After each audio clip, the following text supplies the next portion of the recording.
बिस्मिल्लाहिर्रहमानिर्रहीम। आप देख रहे हैं मेरे YouTube channel the match figure. आज हमारा बड़ा स्पेशल प्रोग्राम है और वो जो गेस्ट आज हमारे साथ हैं ये पाकिस्तान के ही लेकिन दुनिया के नंबर 1 प्लेयर्स में से एक हैं और जो भी पाकिस्तान के रिकॉर्ड है मुझे उम्मीद है कि ये पाकिस्तान के नहीं बल्कि उनसे वर्ल्ड के रिकॉर्ड है वो तोड़ेंगे। और अभी तक की जो इनकी परफॉर्मेंस है, जहाँ तक मुझे याद पड़ता है, जितना मेरा नॉलेज है, कि कोई भी पाकिस्तान का बैट्समैन इतने लंबे अरसे तक तीनों फॉर्मेट के पहले 3 पोजीशन पे नहीं आया। सिर्फ जितने अरसे से ये है तो हमारी दुआ है कि ये और भी लंबा जाए और पाकिस्तान के लिए और भी फतवात लेके आए। तो सारे समझ गए कि आज के हमारे गेस्ट कौन है। बिल्कुल बाबर आजम है। तो बाबर और सुनाए कैसे हाल है? ठीक है अल्हम्दुलिल्लाह। आप सुनाए? ठीक ठाक? शुक्र अल्लाह का, बिल्कुल ठीक। सारों से पहले इंजरी का बताओ क्योंकि जी सारे लोग इंजरी की वजह से बड़े परेशान है कि सारों ने न्यूजीलैंड की सीरीज में कि इतनी प्लेयर्स की परफॉर्मेंस की बात नहीं हुई जितनी तुम्हारी इंजरी की बात हुई। इंजरी काफ़ी रिकवर हो गया, ऑलमोस्ट 1 वीक हो गया मुझे प्रैक्टिस स्टार्ट की, तो काफ़ी इम्प्रूवमेंट है। थोड़ा बहुत जरक जो लगता है वो तो होगा, लेकिन अल्हम्दुलिल्लाह मेरी तरफ से 100% अगर जितना भी है तो अब खेलना है, जो मर्जी हो। अब जो मर्जी क्योंकि बाबर आजम है ना ज़्यादा देर तक बात नहीं बैठ सकता। अरे मेरे से तो बिल्कुल नहीं बैठा जा सकता। देखें, और न्यूजीलैंड की सीरीज़ मैंने भी मिस की है। अच्छी टीम थी और अच्छी कंडीशंस भी थी। आपको पता है वहाँ पे खेलने का मज़ा भी आता है उन कंडीशंस में। टॉप बॉलर के अगेंस्ट जब आप परफॉर्म वो बात की बात ही परफॉर्म होना ना होना, लेकिन एक जो गोल था वो मेरा ये था कि यार अच्छी वहाँ पे इम्पैक्ट अच्छा होना था। टीम हमारी बेहतर थी, लेकिन अनफॉर्चुनेटली अनफिट हो गया, बॉल लग गया। लेकिन यहाँ पे मैं मेंशन ज़रूर करना चाहूँगा कि ये नहीं है कि मेरी वजह से मैं टीम में नहीं हूँ तो टीम ज़ीरो है। देखें, टीम की वजह से मैं हूँ, प्लेयरों की वजह से मैं हूँ, क्योंकि उनकी विकेट पे on the field of the field उनकी सपोर्ट बहुत ज़रूरी होती है। लेकिन मेरा अकेले का काम नहीं है, ये पूरी टीम गेम होती है जिसमें आपको फिर पुश मिलता है। नहीं, बिल्कुल सही कहा क्योंकि ये बिल्कुल टीम गेम है, इंडिविजुअल गेम है ही नहीं। और ज़ाहिर है, लेकिन ये देखिए इंडिविजुअल की बात ऐसे हो जाते हैं कि जिसमें अपनी परफॉर्मेंस से और स्पेशली जो लीडर हो टीम का, उससे टीम को मोरल अफेक्ट ज़रूर होता है, जो हमें न्यूजीलैंड में देखने में भी नज़र आया। लेकिन उसके बावजूद भी हमारे प्लेयर्स ने कुछ एरियाज़ में बड़ी अच्छी परफॉर्मेंस दी है। क्योंकि ठीक है कि हम जीत नहीं सके, लेकिन मेरा ख्याल है कि जी कुछ हमने हार तो गए हैं लेकिन हमने गेन भी किया है वहाँ से। मेरा काफ़ी टफ टाइम दिया है।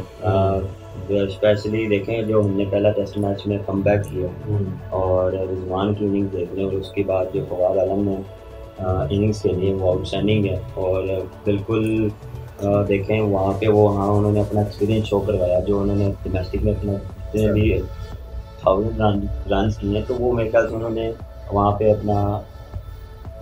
उन्होंने अपनी चीज़ शो करवाई कि यार जो मैं एक्सपीरियंस हूँ, और उसकी वजह से। लेकिन बाद में वो वहाँ पे थोड़ा सा विकेटें गिर गई। अगर वहाँ पे कोई विकेट ना गिरती तो मेरे ख्याल से हम, लेकिन छोटी छोटी मिस्टेक्स की वजह से हम मैच पकड़ भी लेते हैं और मैच कभी कभार हम छोड़ भी देते हैं।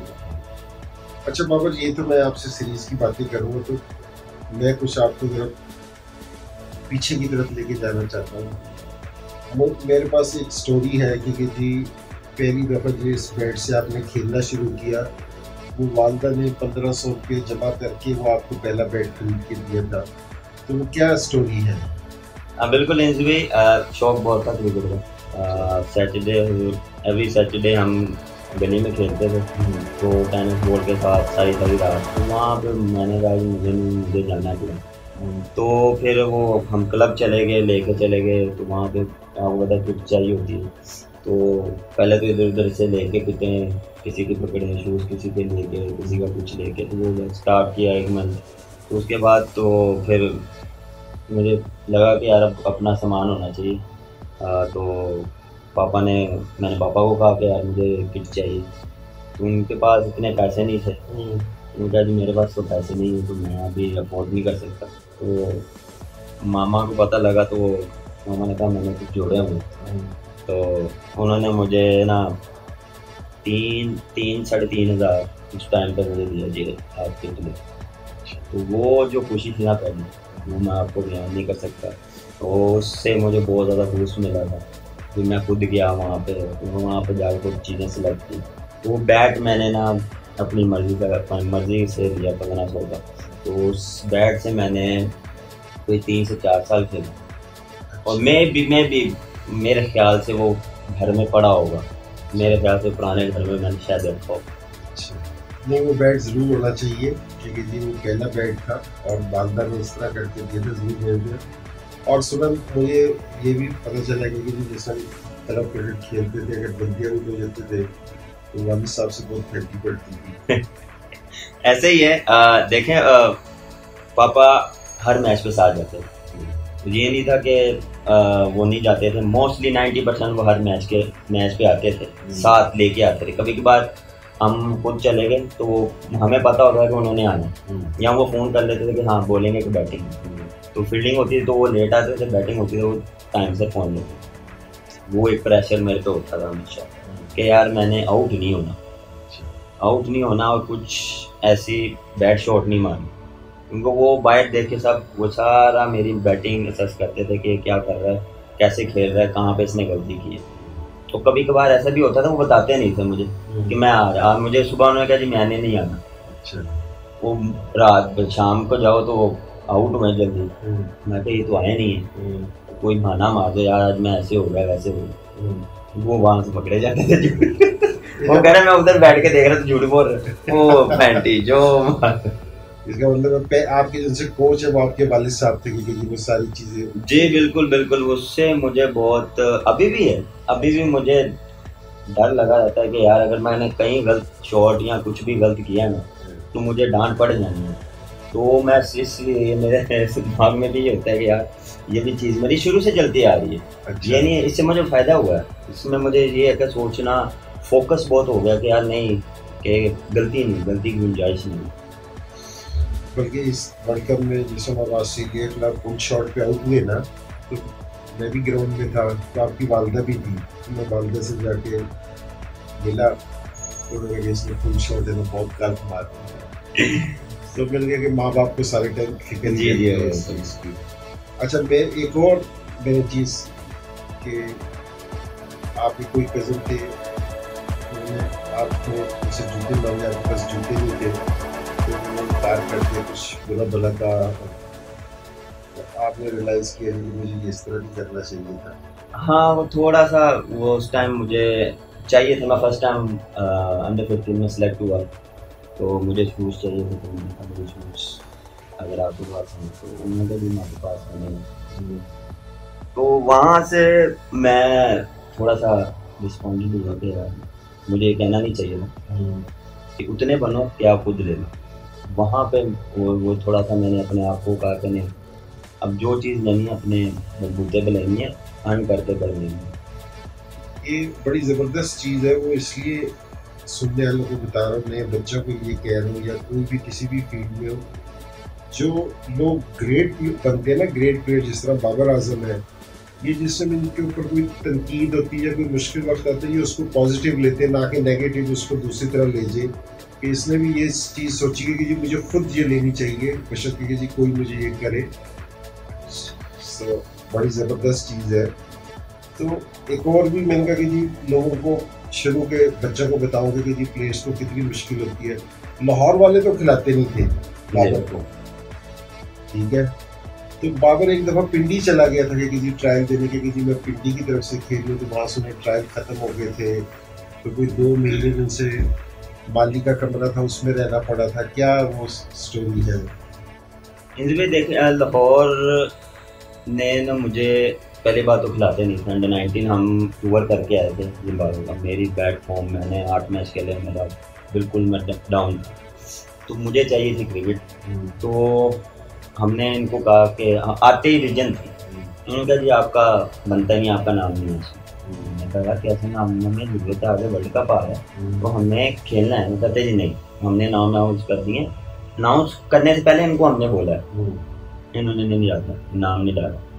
फिर हमने परेशान, जो हमारे मेन प्लेयर थे, हम बात की हमने NCA वालों से बात की, अली भाई से, अली ज़िया से बात की, उनका अल्लाह भला करे, उन्होंने बादशाह करके एक NCA की टीम बना दी, NCA 11।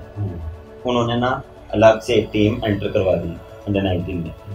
तो वो ये सीन था कि जो मोस्टली जो थे ना वर्ल्ड कप वाले या जो भी अंडर 15 से चलते आ रहे, उन्होंने उसकी टीम बना दी।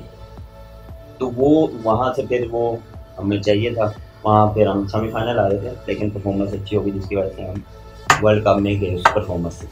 और दूसरा, लाहौर ने मुझे 2 सीज़न ना T20 में डाला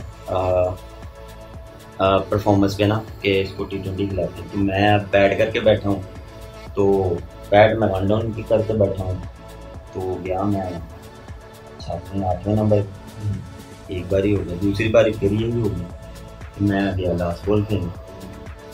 तीसरी बारी कहा जी नहीं, बस किसी ने कहा समझ ठीक है, हाँ, तो ये नहीं ऐसी इसको रहने दें, अभी इसको ज़रूरत नहीं, किसी और। तो ये थोड़ी सी चीज़ें भी थोड़ी सामने आती रही, लेकिन हिम्मत नहीं छोड़ी। मुझे पिंडी से फ़ोन आया शेख साहब का कि यार आपने इस्लामाबाद से खेलना। मैंने कुछ भी नहीं, मैंने कहा मेरे दिल से निकल के हाँ मैंने खेलना। उन्होंने कहा जी ठीक है। मुझे उन्होंने बुलाया, कह रहे जी फर्स्ट क्लास के थोड़े ट्रायल हो रहे हैं, तो ट्रायल वो उधर होते थे कि क्या आके थोड़ा सा वो ट्रायल में और इधर टीम को ज्वाइन करो। तो मैं गया उधर, तो मैं उधर गया तो वो अब आपको पता लोकल्स प्लेयर हैं, सारे घर में रहते हैं, तो मैं यहाँ से लाहौर से इस्लामाबाद गई, तो अब होटल तो नहीं मिल रहा था। उन्होंने कहा जी ये रूम है ग्राउंड में, डायमंड में ही बैक साइड पे एक रूम है। मैं कहा जी मैं आप इधर नहीं। मैंने कहा ठीक है मैं रह लूँगा, कोई मसला नहीं। तो वहाँ पे मैं कोई दो ढाई महीने मैं देखिए 2-2.5 महीने नहीं, मैं 2 सीज़न खेला हूँ। 2 सीज़न। तो वहाँ पे वो फिर वहाँ से स्टार्ट हुई। तो इस मेरे कैरियर में इस्लामाबाद का भी, शेख साहब का भी बहुत हाथ था, उन्होंने मुझे खिलाया, क्योंकि जिस टाइम पे मुझे क्रिकेट चाहिए थी लाहौर वाले ने नहीं दी, लेकिन उन्होंने मुझे दी, जिससे मुझे फर्स्ट क्लास के मैचेस मिले, मुझे वनडेज मिले, तो मुझे वहाँ से भी थोड़ी हेल्प मिली। शेख साहब का भी हेल्पफुल रहते हैं नए लड़कों के लिए। बिल्कुल वो वहाँ पे यही होता था कि वो जब शाम में बैठते वो बताते थे या पूछते थे कि कौन सा नया लड़का है। वो मुझे जितना मुझे उनसे इंटरेक्शन हुआ ना, तो वो यही होता था कि वो ढूंढते थे कि किसके साथ जाती हो रही, कौन से प्लेयर के साथ जाती हो रही।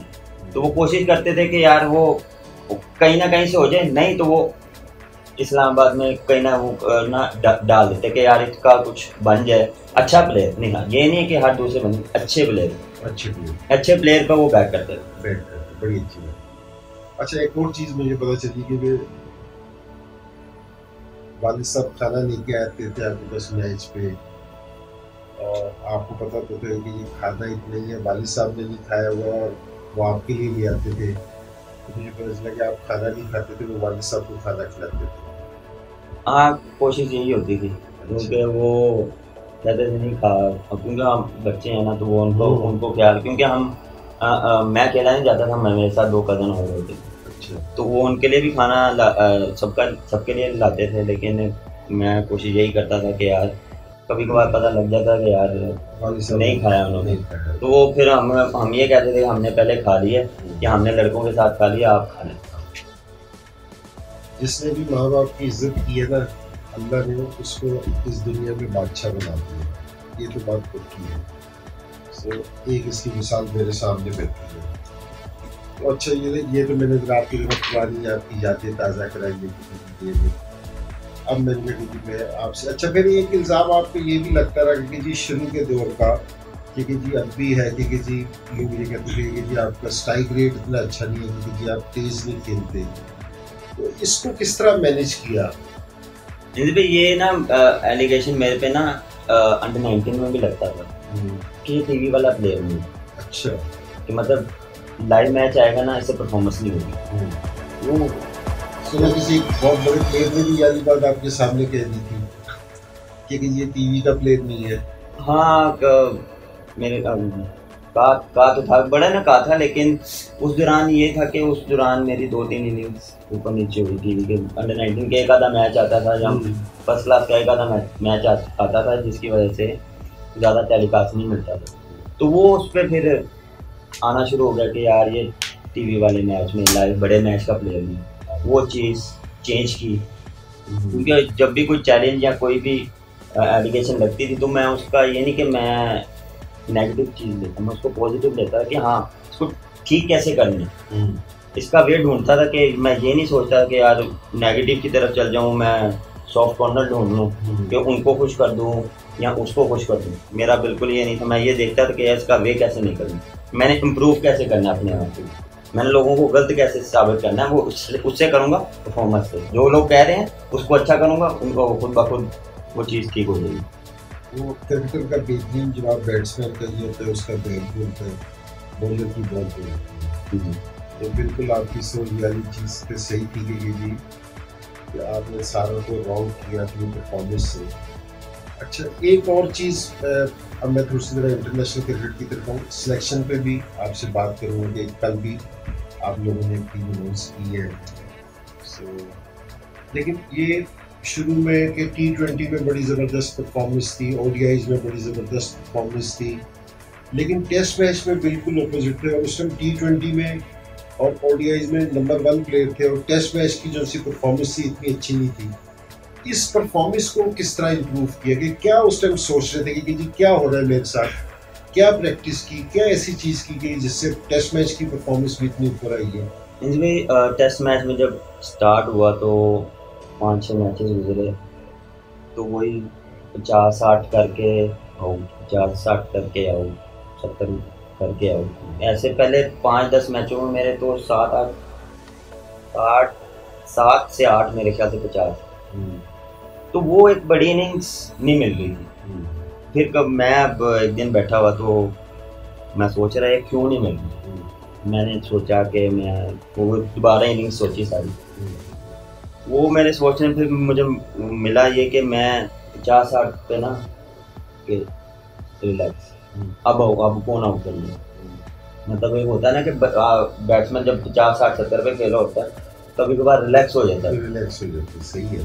तो वो चीज़ मेरे जहन में तब चल रही थी कि नहीं कोई नहीं, हो जाएगा वो चीज़, वो मतलब नेगेटिव चीज़ें थी मेरे जहन में। इसकी वजह से वो चीज़ नहीं आ रही थी। फिर प्लेयरों से बात, जब मैं ये नहीं था कि मैं हर मैच में 50 रहा, मैं फंस रहा था, मैं आउट भी हो रहा था।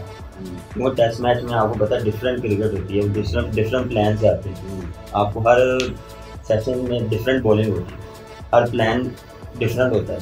तो वो चीज़ समझने में मुझे थोड़ा टाइम लगा। वो टाइम मुझे जो सीनियर प्लेयर थे, मिकी ने भी सुना कि मिकी बहुत पसंद करता था, तो सारे टाइम में बिल्कुल सारों ने ये कहा था कि कोई रेड बॉल का ये प्लेयर नहीं है, टेस्ट मैच का प्लेयर नहीं है, इसको ना खिलाओ। लेकिन उस बंदे ने कहा था नहीं मैं खिलाऊंगा इसको। उसने मुझे रेड बॉल में बहुत बैक किया, उसने वे जाके ना मुझे उन्होंने बैक किया, उन्होंने सपोर्ट की। और बैक ये नहीं कि सिर्फ खिलाया, उसने मुझे ये कि कॉन्फिडेंस दिया प्लेयरों से। उसने जिससे भी वो प्लेयरों में कहता था कि इनसे बात करो। क्योंकि वो आपको पता है सीनियर प्लेयर, टेस्ट प्लेयर जो भी 50-60-70 टेस्ट मैच खेला उसको अवेयरनेस होती है, उसको पता है कि कैसे इनिंग्स बिल्ड करनी है, किस टाइम पे क्या करना। तो वो जब साथ साथ इनिंग बढ़ती गई, चलती गई, अच्छी पार्टनरशिप लगी, बातें की, तो थोड़ा थोड़ा समझ आना शुरू हो गया टेस्ट क्रिकेट हाँ जी होती क्या है। क्योंकि फर्स्ट क्लास मैं उस दौरान कोई 15-16 थे, तो इतना वो फर्स्ट क्लास में भी इतना एक्सपीरियंस नहीं था। तो वो एक्सपीरियंस मुझे इनसे मिला, प्लेयरों से मिला। फिर प्रॉपर मुझे बैटिंग का थोड़ा सा जो अवेयरनेस हुई वो मुझे साउथ अफ्रीका में हुई कि यार मैं किस तरफ ले जा सकता हूँ टेस्ट मैच को, मैं किस प्ले कर सकता हूँ टेस्ट मैच, किस तरह से मैं कौन सी मेरी गेम है। तो वो थोड़ा सा मुझे ना थोड़ी सी अवेयरनेस है वहाँ से। तो वहाँ से फिर मैंने आहिस्ता आहिस्ता अपना फोकस जो था ना मेरा, जो मैं लूज़ करता था, वो मैंने डबल कर दिया। जब मुझे पता था ना कि यार मैं यहाँ पे लूज कर रहा हूँ अपना फोकस, वहाँ पे मैं डबल फोकस हो जाता था। फिर वो मुझे चीज़ वो वहाँ पे आनी शुरू हुई। वैसे बाबर ये बेहतरीन वैसे कोचिंग है कि आप अपने सीनियर से सीखें, क्योंकि वो आपके साथ खेल भी रहे होते हैं, वो आपको अंडरस्टैंड भी करते हैं। और ये सारे यंगस्टर्स के लिए ये है कि जो भी आपके सीनियर हैं आप उनसे ज़रूर सीखें। मैं जिस तरह था ना कि मैं जावेद भाई होते थे मेरे साथ, सलीम भाई होते थे, मैं इनके पास बैठ के इनसे गुफ्तगू करता था कि जी मैं अपने आप को किस तरह बेहतर कर सकता हूँ। तो आपको हमेशा फ़ायदा होगा इस चीज़ का। और अब जो यंगस्टर्स हैं उनको मशा कि वो तुम्हारे साथ बैठे हैं इस चीज़ का। अच्छा, अब बाबर आजम का पता तो चल गया सारी दुनिया में कि बाबर आजम किस चीज़ कितना बड़ा प्लेयर है।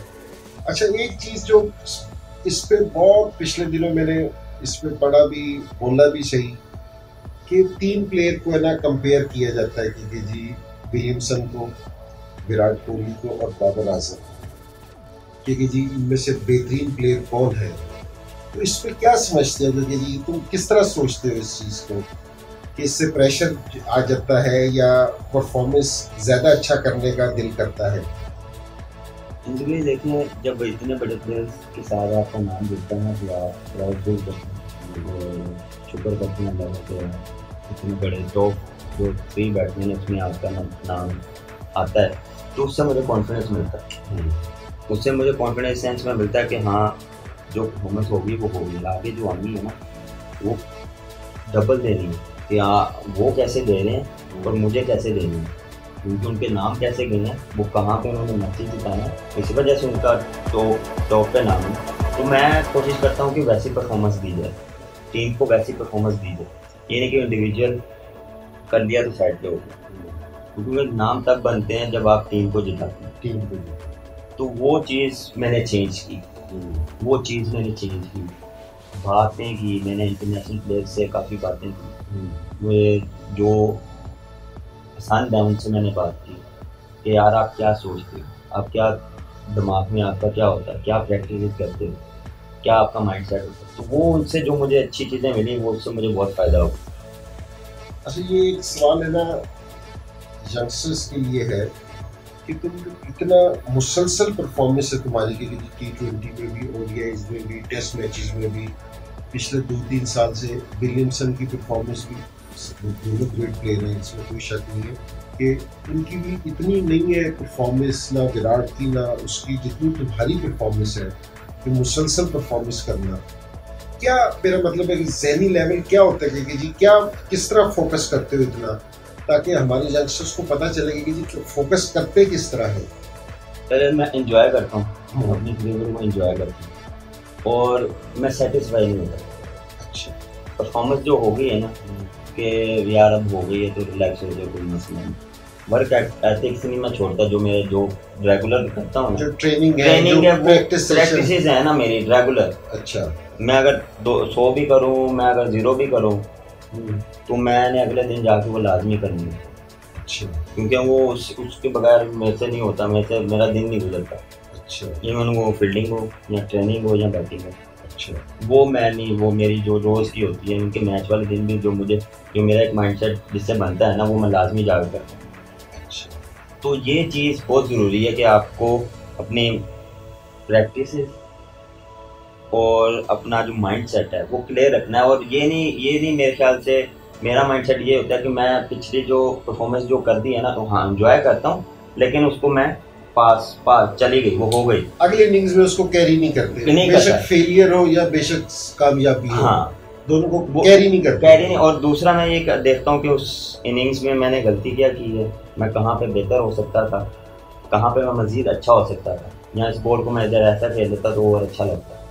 तो ये थोड़ा सा एनालाइज भी करता हूँ अपनी बैटिंग। और अगले मैच में आपको वैसी बॉलिंग भी नहीं मिलती, ना वैसी विकेट मिलती है, कभी कुछ होता है, डे बाय डे आपको बताया कि चेंज होता है, वो चेंज होता है, वो फिर आपको माइंडसेट वैसा ही बनाना पड़ता है। नया दिन नया माइंडसेट, आप कुछ और माइंडसेट बना के जाते हैं, तो वो जब आप विकेट पे जाते हैं तो वो चीज़ आपको नहीं मिलती, फिर आप ये क्या मतलब आप फिर वो उसी में रहेंगे। उनको प्लान बी भी तो होना चाहिए, तो वो हर टाइम, और मेरे ख्याल से कंफर्ट लेवल से निकलना चाहिए, अपने कंफर्ट लेवल से निकलना चाहिए। सेक्रीफाइसेस करनी पड़ेंगी आपकी, बहुत सी चीज़ें आपको, खाने में जल्दी सोने में आपकी, मेरा मतलब है कि घर का फंक्शन भी है तो, लेकिन आपको ट्रेनिंग का टाइम है, आपको सेक्रीफाइस करना पड़ेगा। ये नहीं है कि आप हफ्ते में 2 दिन जा रहे हैं और 4 दिन आपका पता ही नहीं है। आपको रेगुलर आपका जो भी प्लान है, जो भी आप करते हैं, लेकिन उस पर आप कंप्रोमाइज़ ना करें, उस टाइम पे कंप्रोमाइज़ ना करें। उस टाइम पे आपकी सिर्फ ट्रेनिंग और बैटिंग और बॉलिंग हो, उसके दौरान आपका कोई ना, उसके बाद जो होना चाहिए। अच्छा, मैंने ये जिसने जो बात तुमने की है ना, कि मैं अपनी जो वर्क एथिक्स है वो मैं चेंज नहीं करता। मैंने विराट का भी ये सुना है क्योंकि जो उसने 200 भी किया था तो उसने रात को लोगों ने उसको देखा कि वो जिम में जाके ना उसने ट्रेनिंग करनी थी अपनी, तो उसने अपनी उसी तरह ट्रेनिंग की है। ठीक है जी, वो नए लड़कों के लिए ये है कि जी जो आपका काम है कि जी ट्रेनिंग है और जो एक्सरसाइज है वो आपने नहीं छोड़ी, वर्क एथिक्स को आपने चेंज नहीं किया। अच्छा, और अब ये है कि जी अब इसको कप्तानी को किस तरह लेते हो कि जी अब तीनों फॉर्मेट की कैप्टनसी है कि मैं एज ए बैट्समैन ये सोचता हूँ कि जी तीनों में अपने आप को चेंज करना बड़ा मुश्किल है, अपनी बैटिंग स्टाइल को चेंज करना बड़ा मुश्किल है, लेकिन यहाँ तो आपको दिमाग भी चेंज करना पड़ता होगा कि T20 की डिफरेंट टीम है, उसकी प्लानिंग डिफरेंट है, ODI की डिफरेंट है, टेस्ट मैच को आपने बिल्कुल डिफरेंट माइंड से खेलना है, फिर बैटिंग को भी संभालना है और कैप्टनसी को भी देखना। तो इसको किस तरह मैनेज करते हो, क्या प्लान है कि आगे कप्तानी के? जी भाई, मुश्किल है, लेकिन आप इसको चैलेंज एज अ चैलेंज लेंगे ना तो आपके लिए इजी हो जाएंगे। देखिए, अब पहले आप एज अ प्लेयर खेल रहे थे, आपको सिर्फ फोकस होता था बैटिंग में। अब रिस्पॉन्सिबिलिटी है या आपने एक चीज़ नहीं देखनी है, आपने 3 से 4 चीज़ें देखनी है, प्लेयर्स को भी देखना है, मैनेजमेंट को भी देखनी है, आप इधर भी अपनी बैटिंग भी देखनी है। तो वो आपने अपना एक जो गोल बनाया होता है उस पर आप देखते हैं कि यार हाँ इस टाइम ये होगा, इस टाइम ये होगा। फील्डिंग के टाइम कप्तानी, बैटिंग के टाइम सिर्फ बैटिंग। तो वो उसमें मैं दिमाग को अपना डिवाइड नहीं करता, अपना माइंड डिवाइड नहीं करता ज़्यादा। अच्छा, ठीक है ना, जितना मेरे जो मेरा माइंड सेट होता है ना, जिसमें भी मैं उस पर फोकस रखता हूँ। या मैं फील्डिंग के टाइम में बैटिंग का नहीं सोचता, अच्छा, बैटिंग के टाइम में फील्डिंग का नहीं, जो कर रहे हो वही सोच रहा हूँ। अच्छा, ये मुझे बताओ कि ये इतना प्रेशर है कि जी आज क्रिकेट में फिर कप्तान के लिए इतना प्रेशर होता है ड्यूरिंग द सीजन, तो अपने इस प्रेशर को आउट किस तरह, क्या एंजॉयमेंट करते हो, क्या इंटरटेनमेंट है कि जी, या टीम में कौन सा ऐसा लड़का है जो शरारती है कि जी जो मेरा मतलब है सारा प्रेशर रिलीज कर देता है? ये लोग ये समझते हैं कि आप सीरीज पे गए हो ना, सो कोई इंटरटेनमेंट नहीं होनी चाहिए, कुछ नहीं होना चाहिए। मेरे ख्याल में बहुत ज़्यादा होनी चाहिए क्योंकि आप बहुत ज़्यादा स्ट्रेस में होते हो, प्रेशर होता है, ये बॉडी से ये निकलना ज़रूरी भी है, बहुत ज़रूरी है। जब तक आप रिलैक्स नहीं होंगे, हर टाइम आप क्रिकेट का सोचते रहेंगे तो आप एक टाइम पे आप नेगेटिव हो जाएंगे। जब आप सोचने बैठेंगे ना तो मोस्टली चीज़ें ये होती हैं कि आपको सोचते हैं कुछ है, लेकिन सोचते सोचते आप नेगेटिव साइड पे चले जाते हैं। आपको थोड़ा सा रिलैक्स होना चाहिए, आपको बाहर जाएंगे, आउटिंग करें। मोस्टली हम यही करते हैं, हम डिनर्स पे चल जाते हैं, मूवीज़ देख लेते हैं और उसके बाद हम बैठ जाते हैं किसी एक रूम में, और हमारे में तो एक ही है सिनेमा में और वो एक तरह का ना, वो हसमुख भाई है हमारा, वो टीम में ऐसा है कि वो टीम की जान है, हर टाइम किसी ना किसी को वो तंग करता रहता है,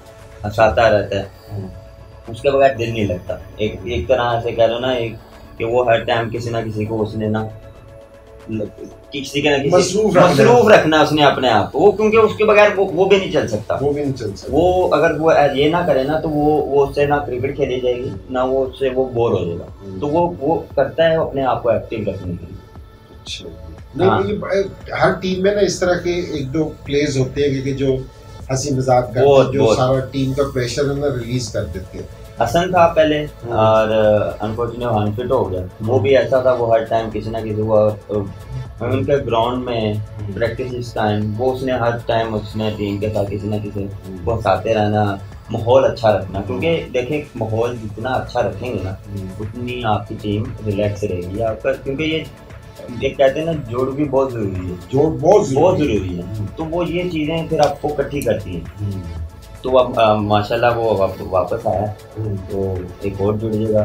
नहीं अच्छी हसन अली का बड़ी खुशी हुई है कि वापसी आया है, बड़ा ज़बरदस्त बॉलर है, इंजरीज होगी बेचारे को लंबे अरसे के लिए। अच्छा बाबर, न्यूजीलैंड सीरीज़ में ये देखने में हम हमेशा बैटिंग की बात करते हैं कि जी जहाँ भी बैटिंग में लेट डाउन किया, मुझे ऐसा लगता है कि इस न्यूजीलैंड सीरीज़ में हमारी बॉलिंग ने हमें लेट डाउन किया है कि अगर बॉलिंग हर इनिंग्स में 400 रन करा देगी तो बैटिंग के ऊपर बहुत ज़्यादा प्रेशर आ जाएगा। ऐसा ही है, जिस तरह अगर बैटिंग हर इनिंग्स में 200 के अंडर आउट हो जाए तो बॉलर्स पे बहुत ज़्यादा प्रेशर आ जाता है। इस दफ़ा मुझे ऐसा लगता है कि हमारी बैटिंग पे जो प्रेशर आया वो बॉलिंग की वजह से आ गया कि जी बॉलिंग ने बहुत लंबे स्कोर किए। तो हम सारे टाइम बैटिंग की बात करते हैं, लेकिन मुझे प्रॉब्लम बहुत ज़्यादा बॉलिंग में नज़र आई है। बिल्कुल सही कह रहे हैं जी भाई, न्यूजीलैंड में हम थोड़ा सा लैक किया बॉलिंग पर। शहनशाह अनफॉर्चुनेटली ब्रेक थ्रू नहीं मिल रहा, बॉलिंग उसने आउटस्टैंडिंग की। नसीम शाह अभी नया है, थोड़ा सा उसका प्रॉब्लम हुआ क्योंकि थोड़ी सी पेस नीचे आ गई। अब्बास भी थोड़ा सा अनफॉर्चुनेटली वैसे ही उससे परफॉर्मेंस नहीं हुई। और थोड़ी सी मैं यहाँ पे मेंशन करूँ फील्डिंग, कैचेस थोड़े से ड्रॉप हुए जिसकी वजह से बॉलर को बैट नहीं मिली। फिर वहाँ से आपको पता है अच्छे प्लेयर को आप एक चांस दे दो, तो हमें दो दे दिए तो वो तो फिर छोड़ता नहीं, वो फिर लंबा दे देता। तो वो थोड़ी सी छोटी छोटी चीज़ें हमारी इम्प्रूवमेंट होने वाली, और टाइम भी इंशाल्लाह इस पर भी काम कर रहे हैं। ये आहिस्ता आहिस्ता ये चीज़ ठीक हो जाएगी। तो उधर मैं फ़हीम का नाम लेना चाहूँगा, उसने वहाँ पे बहुत अच्छी परफॉर्मेंस दी। उसने बॉलिंग भी अच्छी की, उसने बैटिंग में भी शो करवाया कि यार जो उस पर लग रहा था कि यार ये बॉलिंग में है, बैटिंग में वो ऐसा इंटेंट शो नहीं आ रहा उसका। तो उसने T20 में भी इंटेंट शो करवाया, टेस्ट मैच में आपके सामने उसने बहुत अच्छी नीचे जाके ऑलराउंडर परफॉर्मेंस दी। इंशाल्लाह इसी तरह होगा, साउथ अफ्रीका सीरीज हम जीतेंगे। अब कप्तान हो, हमारी उम्मीद है कि जिस तरह बैटिंग को नई मंजिलों पे लेके गए पाकिस्तान की, तो इसी तरह कैप्टनसी में भी आप है ना इसी तरह तरक्की करें इस चीज़ की। इंशाल्लाह देखें जी भाई, जितना आप जल्दी जितनी आप सीरीज खेलते हैं, जितने आप जल्दी जीतते हैं, गलतियों से सीखते हैं, तो मेरे ख्याल से ये कोशिश यही होती है कि मैं सबसे बात करूँ, जो मुझसे भी आपको खुद भी पता होता है कि यार आप कहाँ गलत हो। तो ये टाइम बाई टाइम इंशाल्लाह कोशिश कर रहा हूँ कि जल्द से जल्द जो चीज़ें मैंने पास में गलतियाँ की हैं बतानी, वो नई सीरीज़ में ना करूँ, हर सीरीज़ में वो ना करूँ। तो लेकिन कोई ना कोई आपको पता है कि मिस्टेक हो जाती है, ये तो क्रिकेट है, गेम है, कोई ना कोई हो जाती है। तो 20 साल भी कप्तानी करोगे ना तो गलतियाँ 20 साल के बाद भी होती है। गलती करना इंसान है, गलती तो करेगा, गलती सारों से मेन चीज़ है, गलती से सीख लेगी जी। तो ये कोशिश है इंशाल्लाह, उम्मीद यही है, मेरा माइंडसेट यही है कि अच्छी टीम बनाई जाए, और अच्छी टीम इस सेंस में कि वो प्लेयर हों जो टीम को जिताए, मैच में प्लेयर।